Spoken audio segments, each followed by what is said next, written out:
Alors, qui me suit, vous avez choisi la grande bibliothèque comme oui. lieu de notre entretien parce que pour vous, les mots, c'est très important. Les livres aussi. Mais c'est aussi le lieu qui recueille toutes les connaissances de l'humanité, j'allais dire, hein, parce que c'est des siècles qui se retrouvent ici. Et la grande bibliothèque, ben, ça représente la liberté de lire ce qu'on veut, quand on veut. On prend pour acquis qu'on a accès à tous les livres, mais c'est pas vrai. Il y a encore des pays aujourd'hui, en 2016, 2017, où on n'a pas le droit de lire certains livres. Donc, Comme le vôtre, Rue n'est pas exactement. disponible. Non. Il est disponible en Chine, mais pas au Vietnam. Parce que le Vietnam se sentait visé parce que vous l'avez quitté. Ben, c'est parce que, non, c'est parce qu'on parle de, ben, le livre parle de boat people et c'est encore quelque chose qui n'est pas discuté de façon ouverte et donc c'est compliqué politiquement. C'est oblitéré dans leur histoire. Pour le moment. Mais c'est sûr que le gouvernement fait tout pour nous recevoir, mais de l'autre côté, ouais, la page historique, la page d'histoire est à écrire, donc tout pays, hein. Quand c'est un virage, un train prend bien du temps à tourner. Donc, c'est... Et qui aurait dit, quoi, il y a 10 ans à peine que vous auriez pu être devenu l'auteur? Ben, même il y a 3 ans. Non, mais quand même, Rue, c'est en 2009, Rue. Oui, c'est oui, ça. oui. Mais je suis encore toute surprise. Parce que vous êtes devenue écrivaine par accident. Tout à fait. C'est parce que je m'endormais au feu rouge. Sinon, ça n'aurait jamais existé. Ouais. Si je vivais dans un pays sans feu rouge, ça n'aurait pas marché. Merci pour cette rencontre qui va parsemer votre vie, puis votre écriture, votre œuvre, en fait. Vous avez déjà dit que vos livres, hein, que ce soit Rue, Man ou Vie, c'était une façon de reconnaître ou de remercier les gens qui vous ont construit. Oui, et aussi partager la beauté. La beauté d'eux, la beauté des gens, la beauté de leurs expériences et puis la beauté de ce que je vois, en fait. Et donc, œuvre est peut-être un grand mot parce que les 3 livres collés ensemble, ça reste une petite brique. Mais oui, j'aime bien partager autant la beauté des mots aussi. Hein. Je suis une vraie amoureuse des mots dans le sens où je peux passer beaucoup de temps à juste regarder un mot. Ah oui? Oui, juste le dernier mot que j'ai découvert, c'est Kiev. K-I-E-F.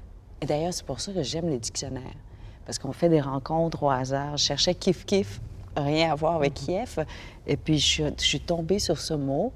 De un, ça donne beaucoup de points au Scrabble. Puis deux, ça explique vraiment, ça illustre un état que je suis capable d'avoir, c'est-à-dire tomber dans un sommeil très profond et puis revenir, mais en 5 minutes.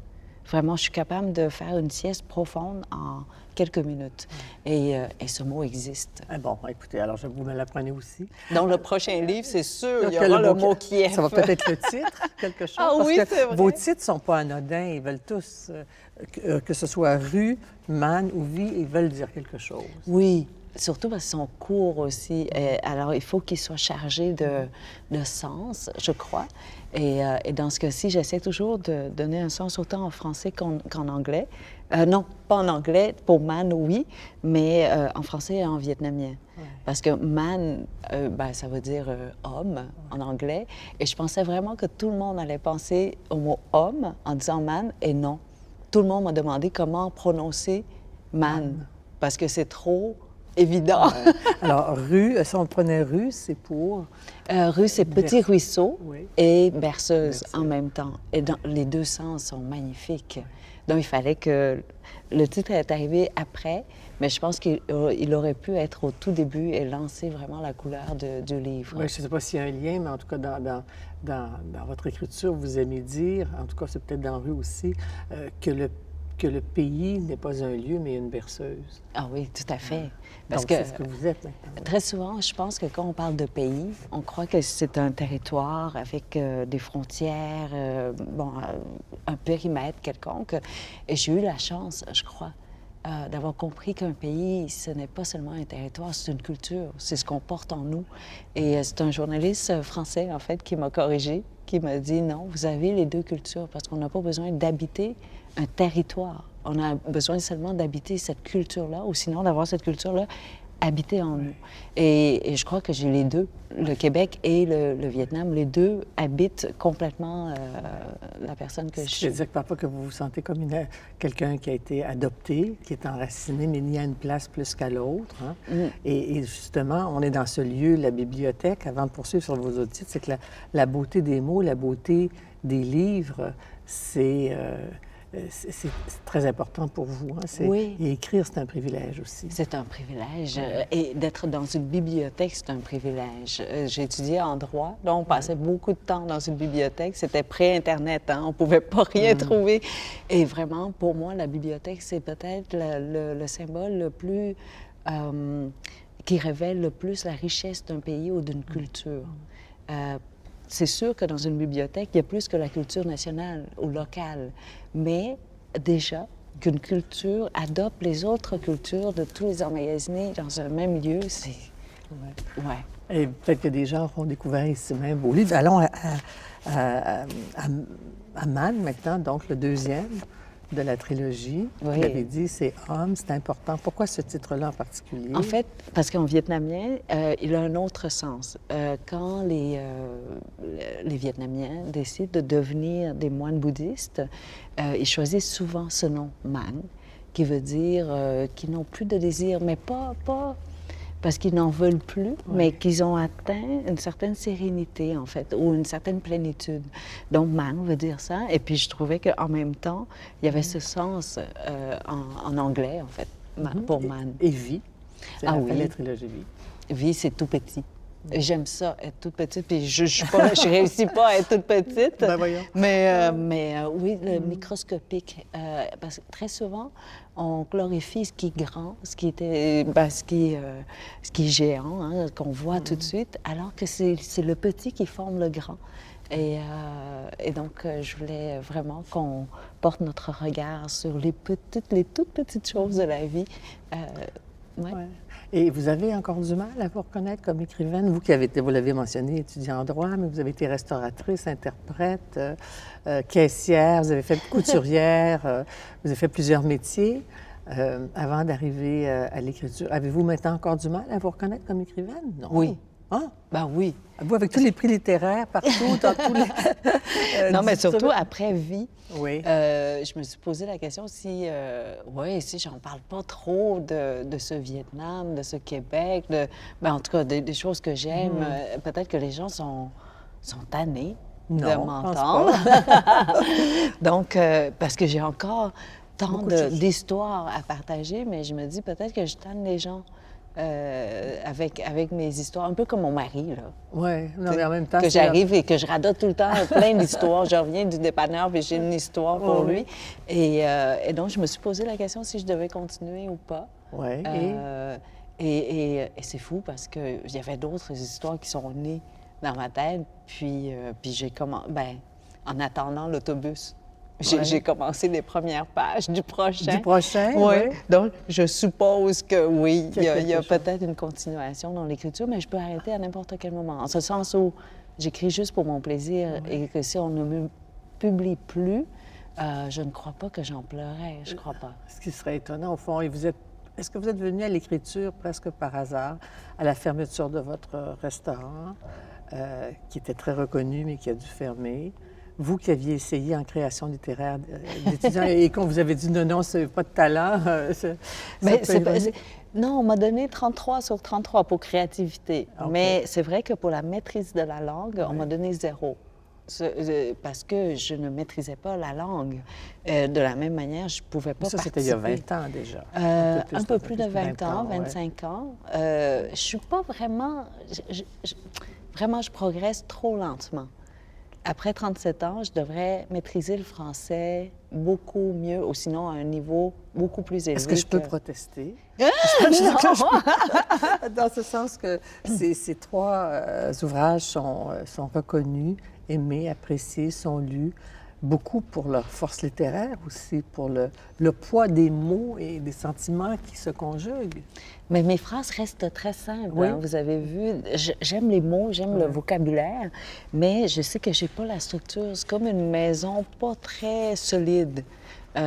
Donc, j'ai besoin de réviseur ou de correctrice. En fait, j'écris avec Julie Macar qui m'accompagne tout le long.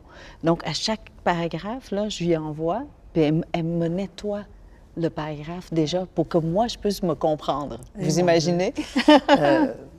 Pourtant, vous avez dit ou écrit quelque part, le français est la langue qui a fait de moi une adulte. Tout à fait.